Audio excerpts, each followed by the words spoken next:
There's thousands of people packed into Times Square, New York, and they just went crazy when we danced. And when we finished and hit the end position, it was just an amazing feeling. And at that point, I really thought, like, wow, from Grimsby to New York, it's really quite something, and I'm very proud of it. And it all started here in Grimsby, in my mum and dad's dance school, Cliftons Dance Academy.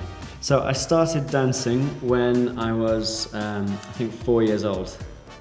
My parents were world champion dancers, and so I was kind of born into a family of it. And their parents actually also, my dad's parents were dancers. So I was born into a family of dancers, and they have a school called Cliftons Dance Academy, which I started having lessons in when I was about 4 years old.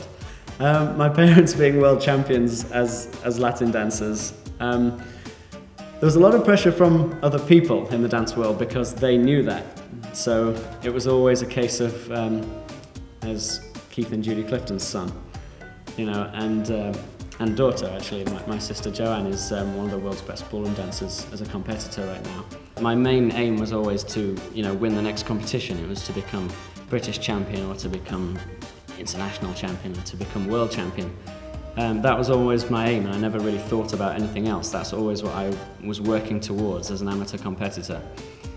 And then a few years ago, about four and a half years ago, I got to a stage where I wasn't really enjoying the competitive side of it anymore, because I've always seen dancing as more of an art.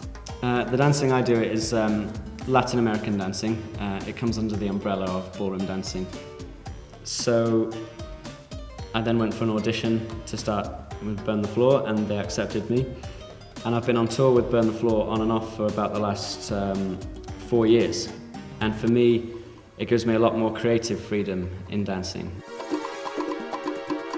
And it's a very small world, so that everyone kind of knows each other. So most of the dancers involved with Strictly Come Dancing and Dancing with the Stars over in America have come from Burn the Floor, the show that I'm in. In Strictly Come Dancing here in England, you have Pasha, you have Robin Windsor, Artem, Natalie.